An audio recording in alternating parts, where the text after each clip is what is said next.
Fighting the Great Reset by leading the Great Resistance.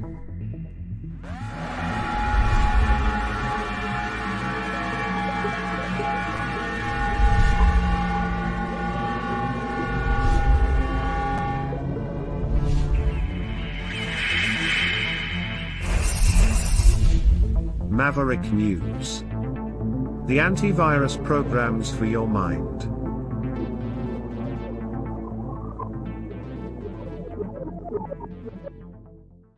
Okay, I'm back, and there we go. Now we're in the right place. Hey, Kevin, how are you? Doing okay. Early in the morning, so it's quiet. Yeah, well, you're on in a totally different time zone, and I see you still have Whopper behind you. I do. The big computer from War Games. Showing my age. I love it. Are you there, Spock?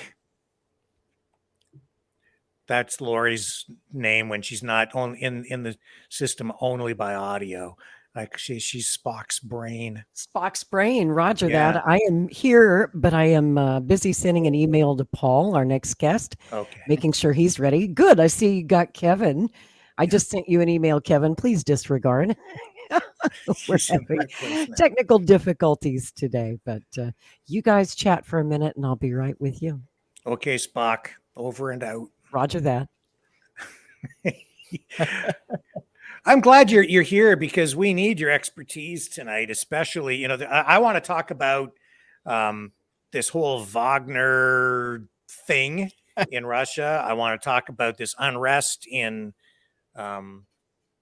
France, because I'm sure that you have some perspectives on this and some information that will enlighten us.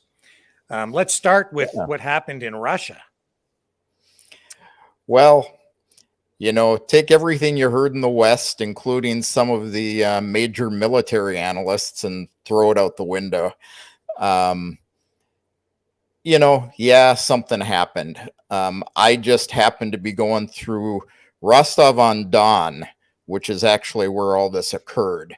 And just to clarify for people, they keep hearing Rostov, which is what Russia calls both Rostov and Rostov-on-Don, two different cities, one 200 kilometers away and one about 1,100 kilometers away.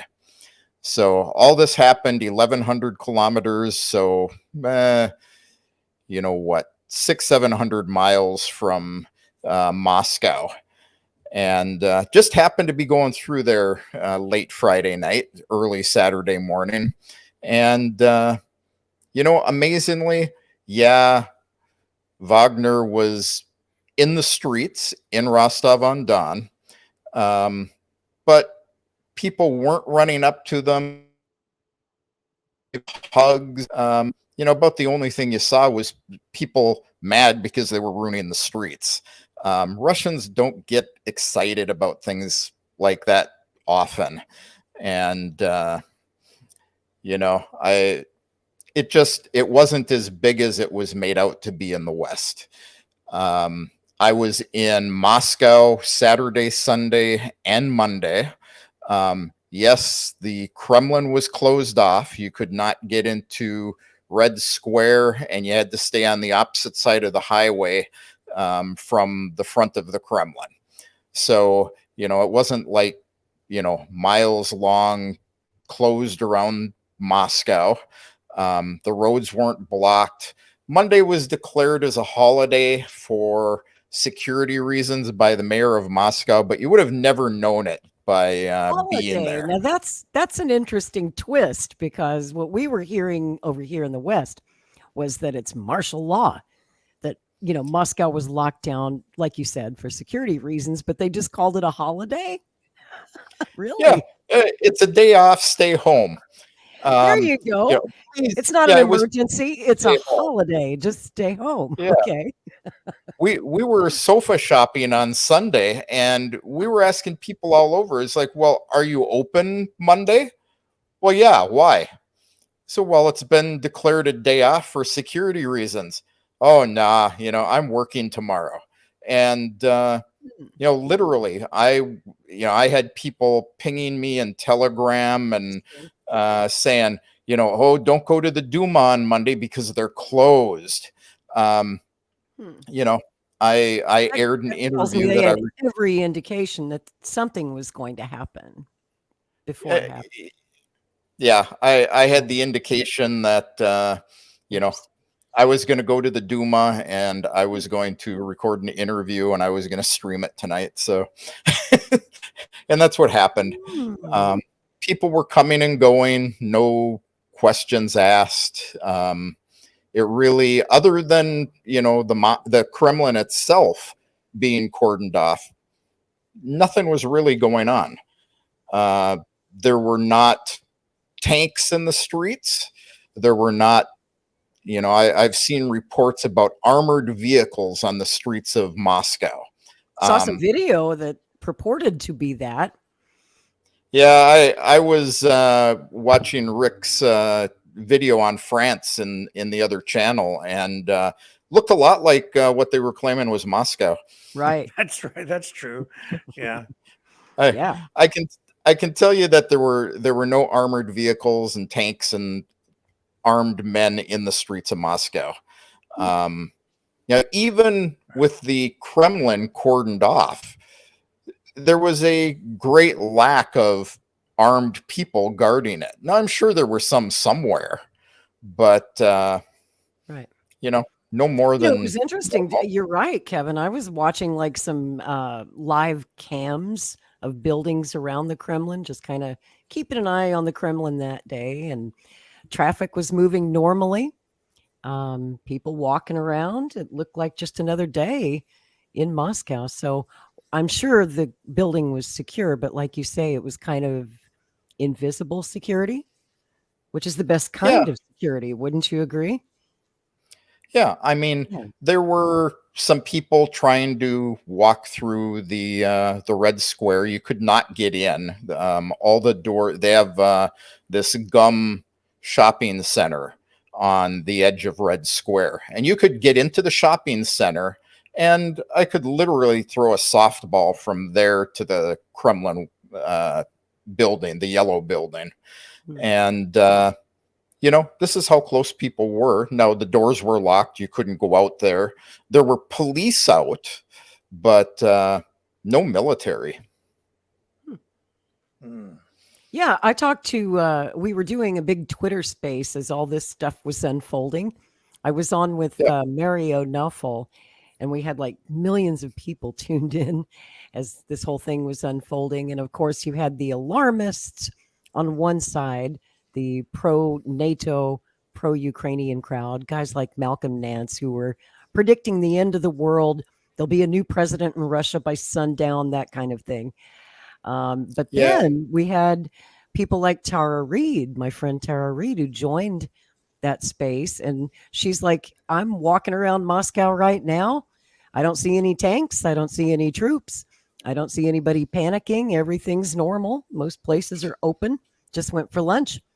She said it's really not a big deal, while everybody else on that space was freaking out and predicting the end of Russia as we know it. Yeah, Tara and I were together on Saturday. So, were you? That's awesome. Yeah. That's cool. So, you were in Moscow, or she came to Crimea?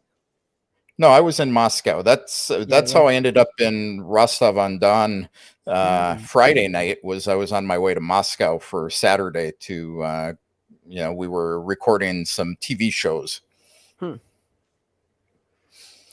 cool. So we've heard mutiny come out of the mouths of Russian officials, including Vladimir Putin. They used mutiny, rebellion.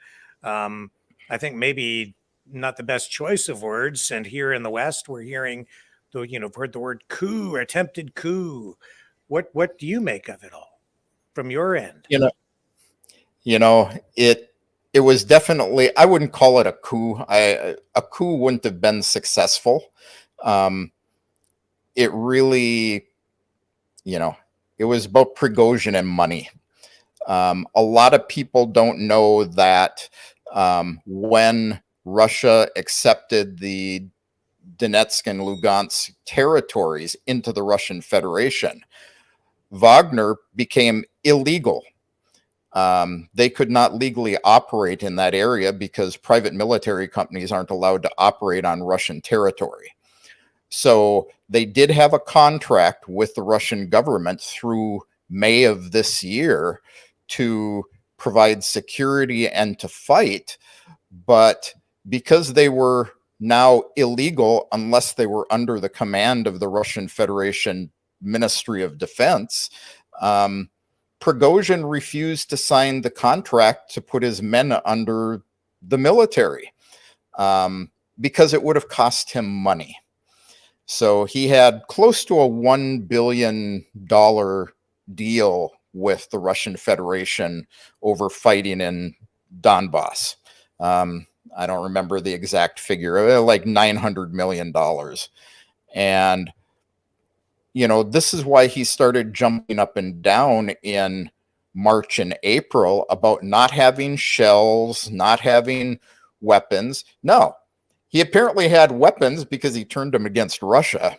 But, you know, Shoigu and Putin just refused to give him. It would have required Vladimir Putin to say, I give you a special disposition to operate on Russian Federation territory.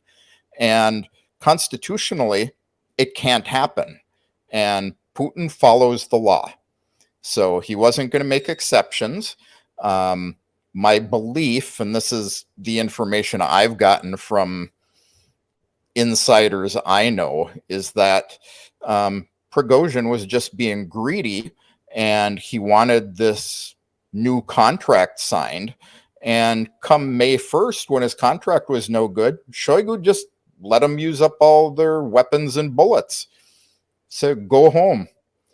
Well, that jives with what Scott Ritter's take was on what happened, basically, although Scott goes a little bit further and he opines, I guess you'd call this just an opinion of his, that there was some Western money involved, perhaps, that we were trying to turn Prigozhin and use him for our own devices in trying to effect a regime change in Russia. What do you think of that theory?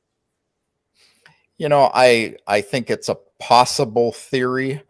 I think had the West been involved in it and given him, you know, supposedly they found boxes with 4 billion rubles. So, you know, roughly $500,000, you know, outside of one of his buildings. I've looked at the photos. It's just a bunch of boxes. It looks like it was staged. I don't think that was true. But Prigozhin is a businessman. He isn't a military leader. You keep hearing about how he bravely led his men into battle. He was around the front lines sometimes when, you know, not that close to the front lines, but he's a businessman.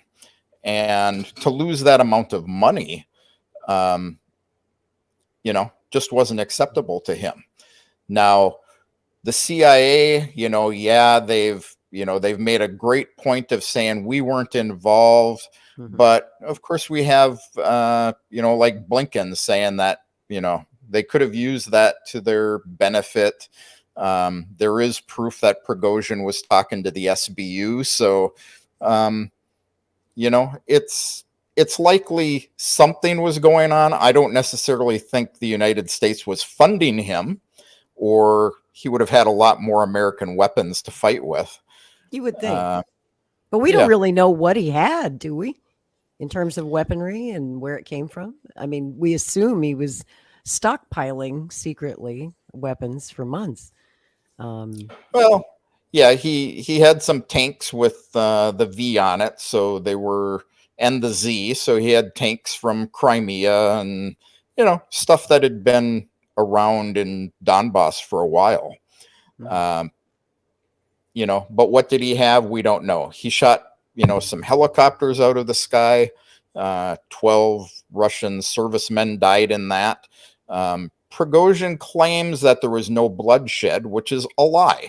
That's a lie. And even 2 of his own men supposedly were killed. I haven't been able to verify. This is another thing that Scott Ritter was saying, is that the Russian Federation bombed him or his men, and 2 men died.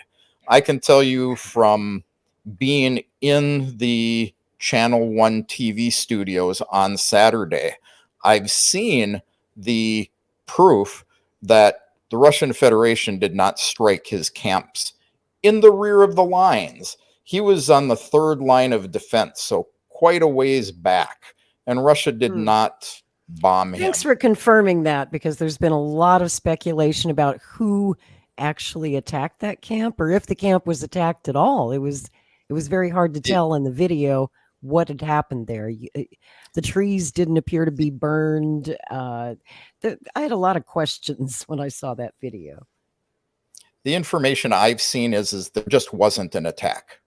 Anything that showed a possible attack was probably from, Ukrainian attacks on them at some point, but it wouldn't have been that far back from the front lines. So do you think that Prigozhin himself would have staged that attack as his own false flag, as a justification to do what he did? Yeah. Hey, I want another, billion US dollar contract. So if you don't give it to me, I'm going to make you all look bad. So you're saying that he may well have killed a couple of his own men to advance his own agenda for money? I don't know that he even did that. The soldiers that were on the lines in Donetsk, and I don't know the exact number, but these are the guys who did not participate. So I've heard some analysts, including Scott, say, well, they're sitting there waiting to be sent to Belarus. But most of these guys signed contracts with the Russian Federation military to continue fighting. That's what I thought. Right. Yeah. They wanted no part of this uprising, this rebellion. Yeah. Right. And the few people, I shouldn't say few, I guess there were a couple thousand, actually were not commanders. They were, as Putin put it, men who were misled by their leadership. So they're the ones who are going to Belarus. So Wagner total had about 50,000 men. That's the number I hear. Is that about right? Do you think total? Not to go into Moscow, but I mean their total fighting force so far is about. Yeah, I've heard numbers between 35 and 50,000. Yeah, that's about what I'm hearing. So that means that if he had 5,000 men for his mutiny, that was 10% or less of his total fighting force who decided to go along with this. Yeah, and I wasn't in Rostov-on-Don long enough to count men, but I'd say it was more like 1,000, maybe 1,200. I figured those numbers were exaggerated, greatly exaggerated, because on the day that it was unfolding, which I guess was a week ago today, I think it was last Saturday, right? Yeah. It was last Saturday. We heard he's got 50,000 men headed for Moscow, right? Mm-hmm. Then it shrunk to 30,000 men. Then it was 20,000. Then it was 10,000. Finally, they settled on about 5,000. But I even felt like that number was probably exaggerated too. It was exaggerated. Like I say, the videos I've seen, what I saw in the streets there, it was maybe 1,000 men. Yeah, it didn't look like 5,000 men at all to me. Yeah. At least what I saw. 1,000, couple of tanks. They ran down the gate to the Ministry of Defense there. It all basically happened around the military base. That's what I thought. And so this is crazy. What were they thinking? Did they really think that they were going to take Moscow with only 5,000 men or 1,000 men? Are they out of their minds? I think it was really the plan, or was this all a bluff to blackmail Putin into giving him more money? I think it was just a bluff. Give me money or I'm going to march on you with some of my men. That's a suicidal mission. Is he nuts? That's Yeah. crazy. And I've even heard, our friend Scott talking about columns of vehicles going to Moscow when they were within 200 kilometers. So, less than 100 miles from Moscow. And there were no columns of vehicles going up the M4 highway. And if you think about it, and I think Scott may have got caught in this Rostov versus Rostov-on-Don misnomer. Yeah. Yeah. That's because he said, well, they were about 200 kilometers away, but think about it. 1,100 kilometers, it would take, if you could get 90 kilometers an hour, 45 miles an hour out of those vehicles on Russian roads, it would still take 12 to 18 hours to get from Rostov to Moscow. I was on a high-speed express train, and it took me that long. Oh, well, that changes the timeline considerably. What we heard is once they crossed into, of course, most of these pundits that were speculating that day had no idea what the actual distance was to Moscow. So as soon as they crossed the border at Rostov, they were saying, they'll be in Moscow within 6 hours. That would be some mighty fast vehicles on Russian roads. And we're talking about tanks, and these vehicles don't move that fast. Yeah. Maximum speed limit in Russia is generally about 90 kilometers an hour. And you can get that out of a good superhighway. But again, you're still 12 hours away. And I'm sure there was civilian traffic on those roads as well. It's not like they had the highway to themselves for their convoy. Yeah, there was. People were being told not to use the road if they didn't have to. They were not blocked off. I saw the pictures of, farmers with backhoes digging up the roads to slow down Wagner. Yeah. Never happened. So, that didn't happen. Okay, now I'm really confused. So much of the video that we saw last Saturday, we had no way of verifying it. It was just floating around on Telegram, floating around on Twitter. And so we didn't know what was real, what was staged, what might be old. And oftentimes reporters didn't have time or didn't take the time to double check before they aired it on the news.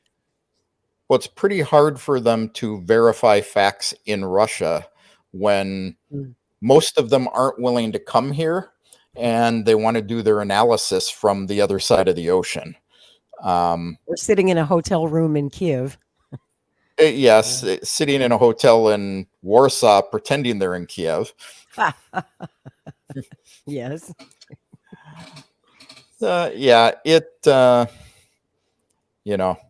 Ignore most of what you heard. I have it from extremely good sources that I cannot name. Now I'm going to sound like the propaganda spitter, because I won't name my source. But Putin was aware of this before Friday. I figured he did. Of course he knew. They have excellent intelligence in Russia. Yeah. How can you expect the CIA to have known a couple of days in advance or even a week in advance? And the Russians didn't know, right? That's something I often point out. I study the Cold War a lot. I'm a history buff, and the Cold War period fascinates me because it's all these spy capers. It's all a big game of spy versus spy, the CIA versus the KGB. And we were never not once that I'm aware of during the Cold War, ever able to surprise the Soviets, the Russians. We thought we had them a few times, right? We were going to sneak up on them like at the Bay of Pigs. How'd that work out? Castro knew we were coming like at least a week before we landed at the Bay of Pigs. We were never able to sneak up on the KGB. And even though the KGB no longer exists, I guarantee you the Russians saw us coming. This was not a Well, surprise. Yeah. Well, think about it. You've got all these men, they're 50,000, 30,000, 5,000 men with armored vehicles and tanks in Donetsk. And you're expected to believe that they went from Donetsk to mainland Russia. And I'll just call it that, for the defining border, without anybody ever noticing. I guarantee you, if I get in a tank out on the street in front of the house here and I start driving down the road, I'm going to have somebody asking questions. That's right. The government will definitely notice that. So I'm curious to get your take on what's going on with these generals that we are being told have been arrested. What is going on now that all of this has happened? Is Putin looking to hold people accountable? Are there actually arrests being made, or is this more hype? It's hype. General Armageddon is still in charge of things. Shoigu's still in charge of things. Like I say, they knew about it in advance. Putin said in his statement on Monday that he had taken steps to avoid bloodshed. He ordered the military not to shoot at them, and he wanted to find a peaceful solution. This is Putin. This is why people love him. And, it was resolved that way. So I'm sure that Lukashenko was involved in this ahead of time as well. I don't think this was a last minute Lukashenko picking up the red phone and saying, "Hey, Vlad, I'm willing to help you out here." They've got camps already for the Wagner guys who have been accused of treason. And though Prigozhin won't be charged for his insurrection or whatever you want to call it, they are looking into his finances. They're looking into the men who participated, their finances.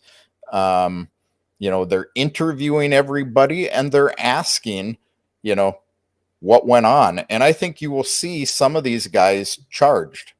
Well, I certainly hope Scott, so, Kevin. They can't just let this whole thing drop and leave these guys unpunished.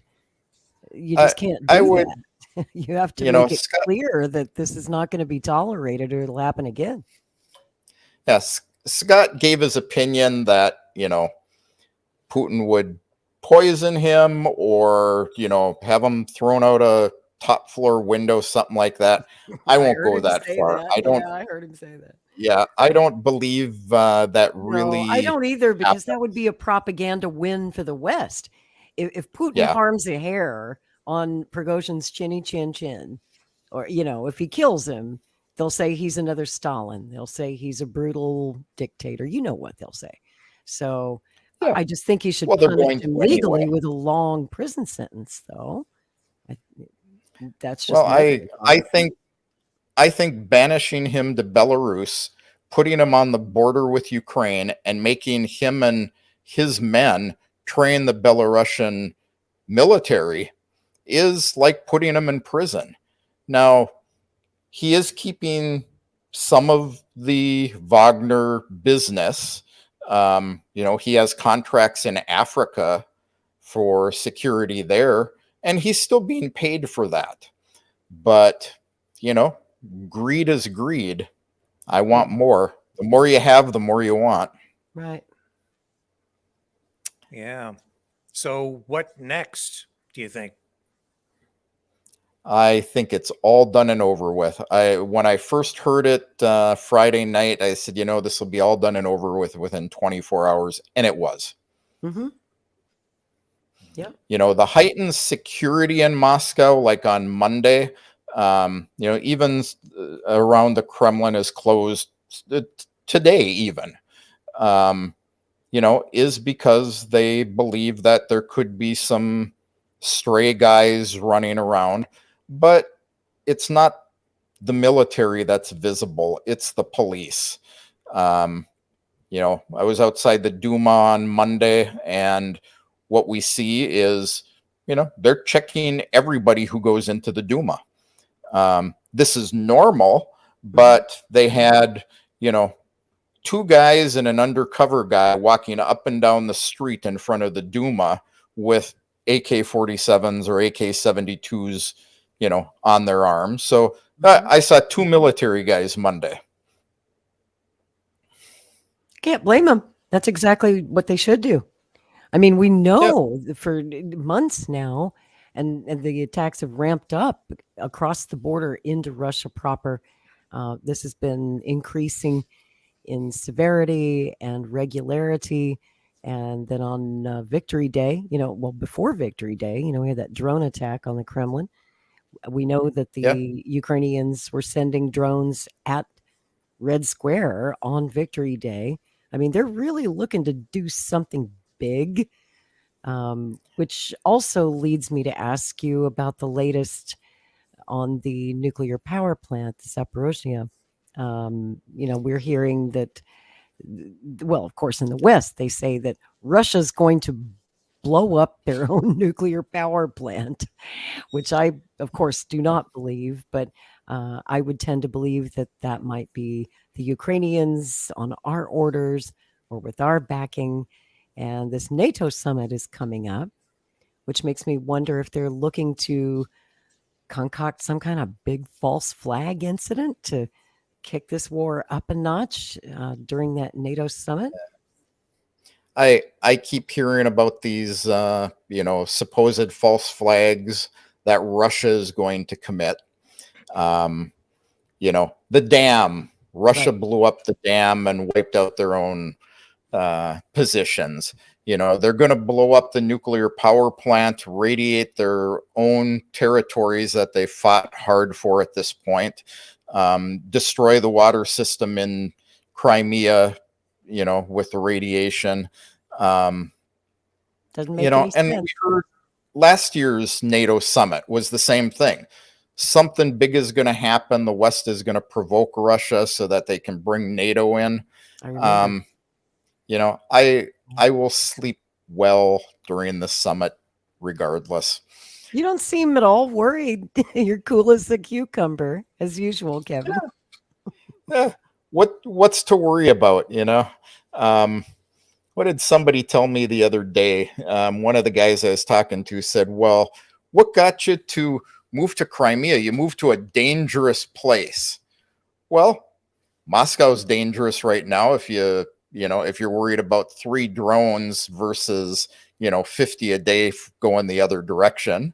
Hell, Chicago is more dangerous than Moscow. Paris is more dangerous. France is more dangerous. Yeah. Yeah. And then he says, well, yeah, but there's an earthquake fault where you live. I'm like, well, I lived in California. Here. Where can you go that it's safe? I live in Oklahoma. We have tornadoes all the time. I lost a roof 3 months ago. I actually mentioned tornadoes in Oklahoma too. I was thinking of you. Yeah, that's right. Yes. You've been there. I can tell you, when I was on the train listening to all this stuff going on, there were a bunch of Russian military there. And these guys laughed about it too. So I don't think it's going to be a big problem. I think the West understands that Russia is a nuclear power. And, if they cause anything too big and they threaten Russia's territory, the world will end as we know it. That's right. And I don't think they're that stupid or that crazy. I mean, you saw how NATO quickly put out a statement last Saturday as all this was going on. NATO said, hey, It's not us. We've got nothing to do with it. Please don't nuke us. They wanted to make it real clear that, and everyone was very nervous about who was in charge and what about the nukes. And nobody wanted Prigozhin having access to the nuclear codes or, trying to be the new president of new leader of Russia. There was just so much conjecture and speculation going on as to how this would end. And even in the West, the guys that were cheering Prigozhin and hoping he succeeded, they sure didn't want him leading Russia because he's a loose cannon. Well, and what did they expect? Prigozhin claims that he was going after the military heads, Shoigu. He never said he was going after Putin. Never. Well, in fact, he said he was not going after Putin. That's right. But think about it. You topple the top military advisors to Putin, you're going to topple his government. And it just wasn't going to happen.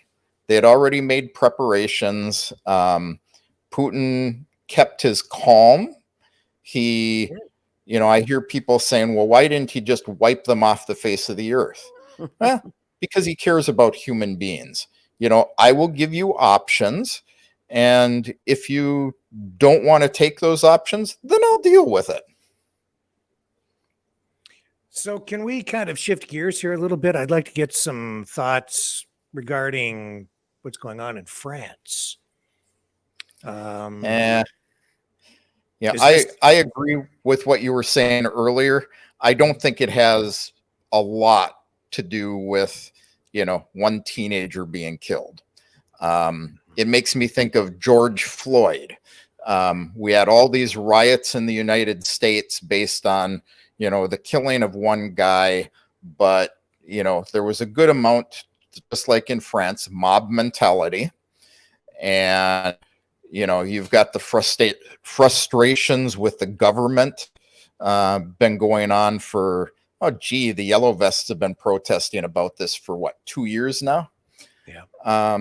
I think it's just an excuse to continue pushing on Macron.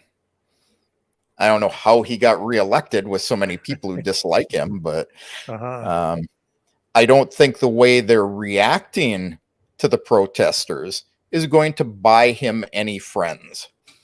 I think it's heavy-handed.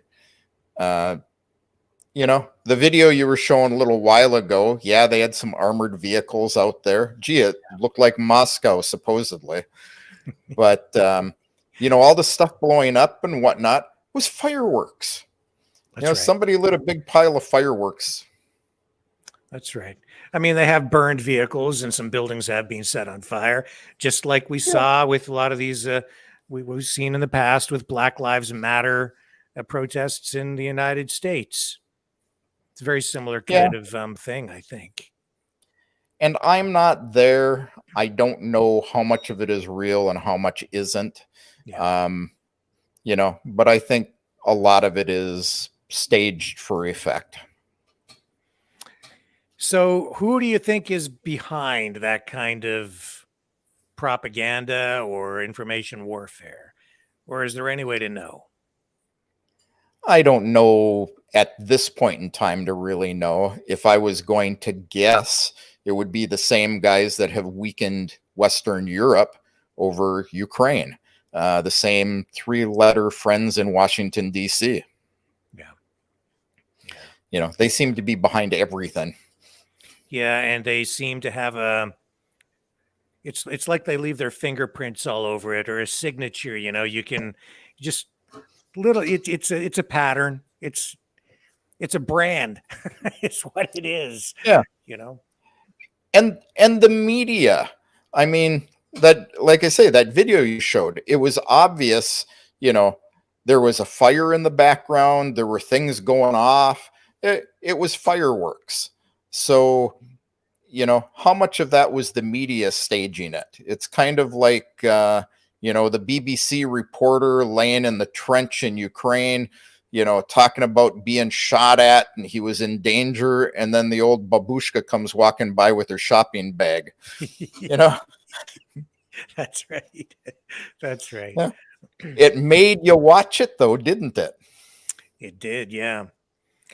Although I do get the sense that there is unrest in France to some degree. But when you're watching media, the cameras are focused on the action. You're not seeing what's going on 3 streets over where people are having a barbecue, right? Right. Yeah. Yeah. And, yeah, I believe this is going on. I think there's protests. There were in the US after George Floyd, but were they as big as the media made it out to be? And who controls the media? Same guys again. Very You've got true. unrest in Germany, Denmark, all of these countries. Why? Because the United States had to stick their fingers into Russia, the Nord Stream pipeline. They've basically ruined the economy in Western Europe, and people are tired of it. Yeah, that's what gets people out into the streets is an economy that is under pressure, where people are seeing rising prices, inflation, unemployment, where they can't afford to buy the necessities of life. That'll get people out into the streets every time when they're hungry. Yeah. Well, I think my daughter is here from Colorado right now, and she talks about paying $6-7 a gallon for gas at the pumps. And when I did the conversion in Moscow the other day, we're paying like $2.20 a gallon. Yeah. Mm-hmm. Well, here in Canada, it's Canada Day. So to celebrate, our government has tacked on, I think it's 13 cents per liter as a tax, or it might be 17. And by the time they're done, they're going to increase it 4 times, and it'll be over 60 cents per liter, which will put us to a total. It'll get us well over $2 per liter for gasoline by the time they're done. Yeah. So about $8 Canadian, right? Yeah. Yep. Yeah. Hey, you have to pay for all those obsolete weapons that are being sent to Ukraine somehow. That's what I was saying too. And I'm glad you mentioned that, because what I've assessed this as being is a giant garage sale where they are a dumping ground for all the old weapons from the West and the NATO countries, where they get to dump them into Ukraine, but they don't discount everything. They write them a bill for the full pop on all the tanks and the guns and everything. And then the people in Ukraine are saddled with the debt of paying for all of these weapons, which are on the verge of becoming obsolete, if not obsolete already. Well, better yet, they then take your tax dollars, give it to Ukraine to pay for those weapons. And of course, most of it goes in their pockets. Right. So you bought the weapons originally. You are paying for the weapons the second time for the old ones to be bought, and then you're going to pay the third time to have the new weapons built. That's right. It's insane, and it ends up being a way of, and I hate to use the word, but it's true. I mean, they're sort of enslaving us, the middle class, the poor, the people of Ukraine, while they're telling us that they're trying to free us and provide liberty and democracy, when in reality we're going to pay, our children are going to pay, our grandchildren, great grandchildren will be paying for this for generations to come. They're trying to oppress the people in the West, bring them under control, eliminate the conservative class, because the conservatives, we're the ones who complain, and we're the ones who will stand up and do something about it. So, if you're a man and you want to sleep with a man, go ahead. But, it's not right in my eyes. I don't want to see it taught in the schools, but What can I say? And we saw there that someone over on Vancouver Island is saying here in Canada, they're already paying over $2 per liter for gasoline, which means by the time the Trudeau regime is finished with us, with this new round of carbon taxation, will be on Vancouver Island. I'll bet you there'll be like $2.40 a liter. Yeah. Getting, pushing $8.50. They could be at $9 a gallon before you know it. And then for the green agenda, they will eventually tell you have to buy an electric car, where they're actually destroying the ecosystem worse to make the batteries. So it's all money. Yep. And that's what I was saying earlier tonight, too. Here on this Canada Day, as we celebrate everything, everything is upside down. Black is white, white is black, up is down, down is up. And to save the environment, we're electrifying the automobile industry. And because we're so concerned about the environment, we're making sure that we send depleted uranium shells to Ukraine so that they can blow up tanks and contaminate the countryside with radioactive material. Yeah, Nothing but makes they're but they're also sending the crap tanks. The Abrams that they shoot those shells with are the original, steel ones that are not armored very well. So, Russia blows them up before they ever get there. Yeah. You have a real background in, I guess, cybersecurity and information warfare. So, I mean, overall, just give me your assessment of how much was information warfare a part of what we witnessed in Russia and even what we're seeing in Paris right now? And I hope that isn't too broad a question, but as I watched all of this, I honestly didn't get that excited about what I was watching happen in Russia. It looked to me like there was a lot of propaganda, information warfare. That seemed to be more of what was going on than anything else. What's your assessment? I can tell you for a fact that in 2020, I was doing training for the Department of Defense on cyber war, information warfare against Russia over Ukraine, Crimea, and Georgia. So, this all started under Trump, but right about the time, I don't know, a few months before, the elections, Department of Defense, Pentagon. And, I was actually talking about this with Tara on this TV show we were on Saturday, and Lloyd Austin, talk about an idiot, but it's all propaganda.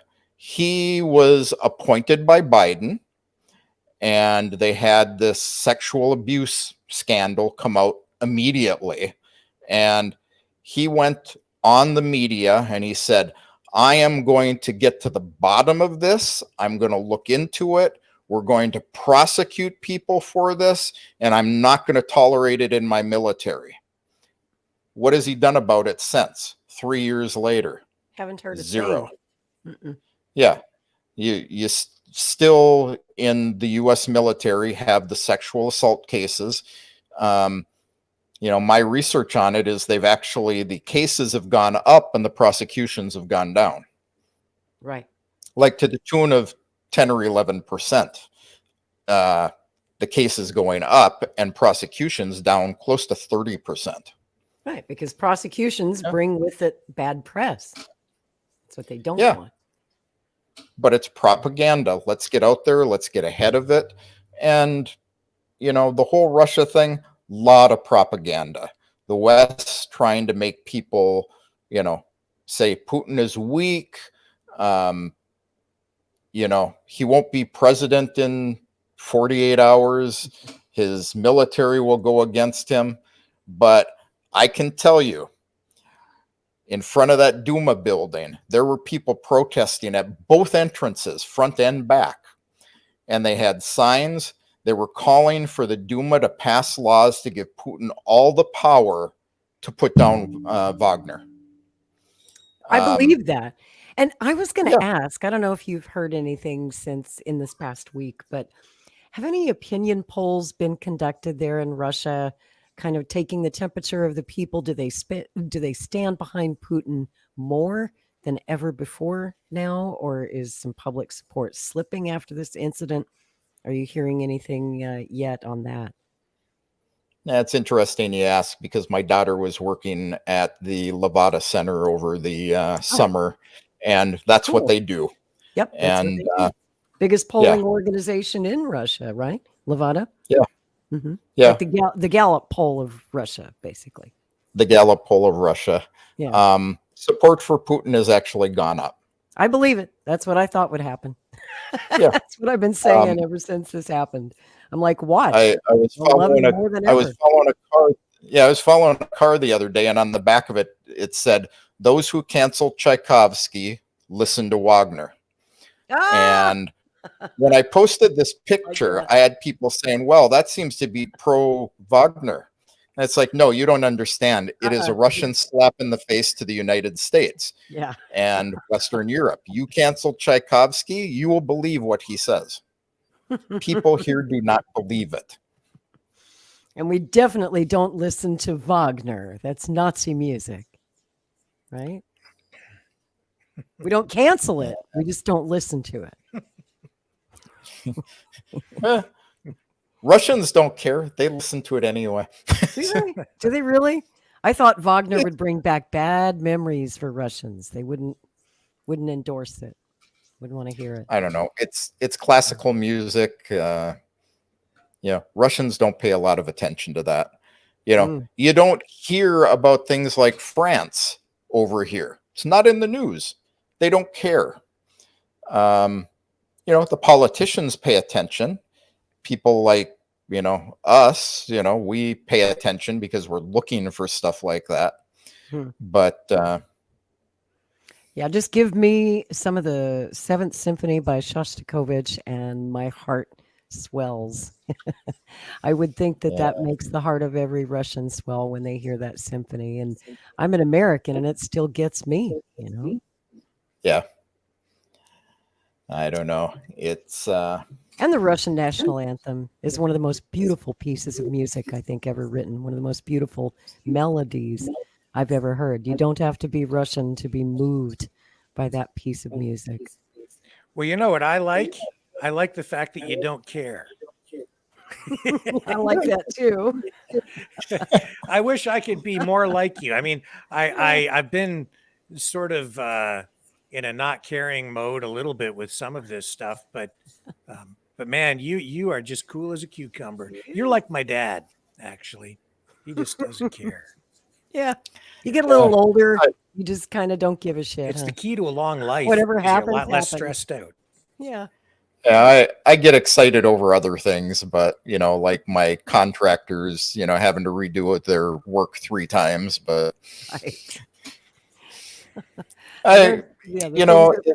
like I told somebody, I could have stepped off the curb in Moscow and got run over by a bus. So bus, drone, nuclear weapon, Life whatever. Is short. Enjoy it while you can. Why get upset about things that you don't have any control over anyway? Yeah. Well, Kevin, we're getting to the end of our time with you. Is there anything you think we might be missing? Anything you would like to add?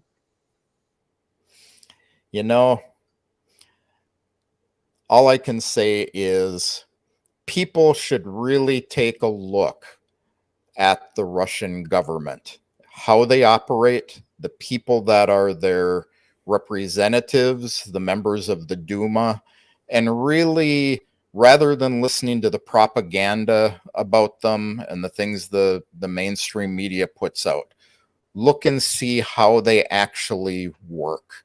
It's the way the United States' Congress was set up when the country was founded. And the US does not operate that way. I don't know enough about what's going on in Canada other than, they're a Me Too screwed up government too. But,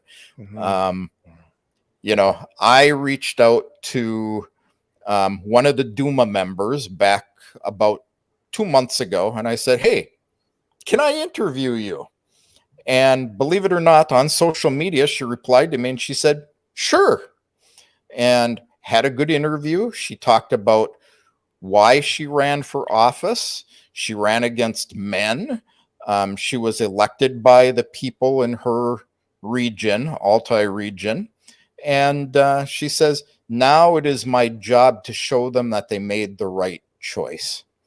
It isn't about what I told them for the election. It's about following through and doing the right thing. And in general, this is how Western governments were set up originally. This is how Russia operates. Yeah. If only our Congress was like that. You know, most of us in the States, we don't feel like the people that we elect to represent our interests actually do in DC. The trust has been broken, and I'm afraid irreparably so.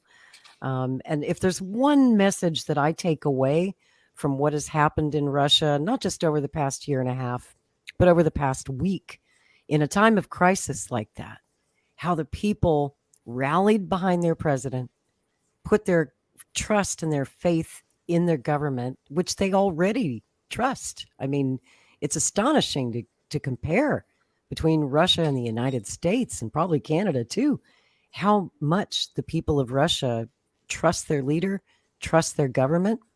And over here, nobody trusts the damn thing our government says, because they've been caught lying so many times that trust is broken. Well, think about it. Ever since Obama, nothing has been accomplished in the United States.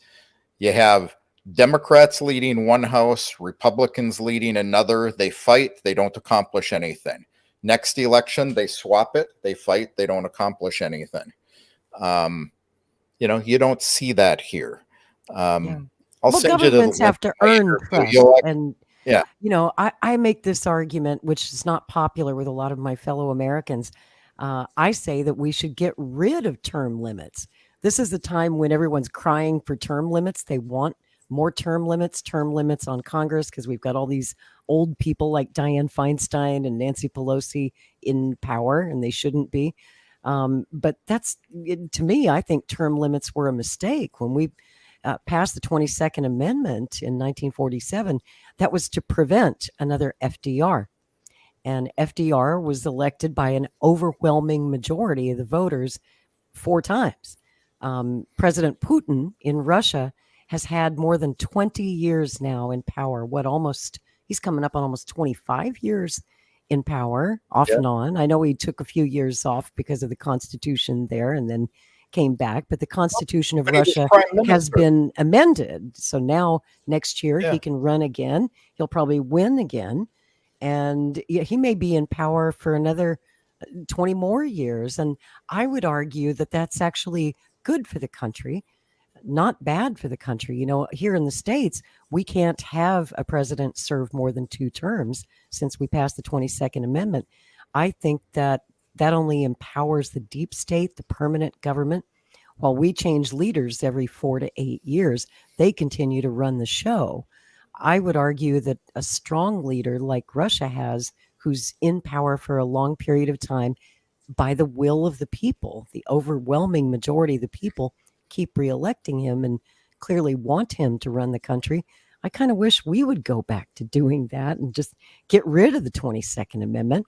And as far as old folks like Joe Biden, who should clearly not be in office, I would suggest to my fellow Americans that we amend the Constitution and put an age limit. You know, we have an age minimum, right? You have to be a certain age to run for Congress or for president, but there's nothing in the Constitution about a maximum age. Seems to me we could arrive at a maximum age, 65, 70, 72, whatever number we pick, and just say, if you're over that age, you must retire. It's forced retirement, just like federal employees. You know, most federal employees are forced to retire at 65. But that's not true for members of Congress or appointed positions. That's why Dr. Anthony Fauci got to stay in his job till he was almost 90. And that's why Joe Biden is president. And treat them like everybody else, all their citizens get treated. When they're out of office, quit paying them. That too. I think it's ridiculous. And the pensions they get are huge. Fauci got to retire with a nice fat pension after everything he did. The other thing that I see the United States and Canada, other Western countries would have to do is they have to give power to the leader to actually run the country. Right. The military industrial complex running the presidency has not worked for a long time. When Putin says, Shoigu, you will do this, he will do it. If he, you know, if he talks to Sergei Aksionov and says, I gave you 8 billion rubles last year to build new roads, where are they? They react. So he has the power to run the country. US president doesn't. No. I think it's pretty obvious that the president has very little power. Now, the Constitution gives the president and the executive branch a great deal of power. But ever since November 22nd, 1963, I think every president has understood, or they are made to understand very quickly, who really runs things. And it's not the president. Not them. Yeah, it's not them. I think they made that real clear in Dallas in 1963. Don't you? Yep. Yeah, I think we're in agreement on that. So, Kevin, tell our audience where they can find you so they can follow you. Well, one of the places you can find me is over there on the screen. My green screen pointing isn't so great. Infowars.press. No, I am not related. Or American Crimea on YouTube. So those are the best places to catch me. Well, I'm so glad that you stayed up late and made time for us again. We love having you on Maverick News, and thank you for the update and the intel, the info.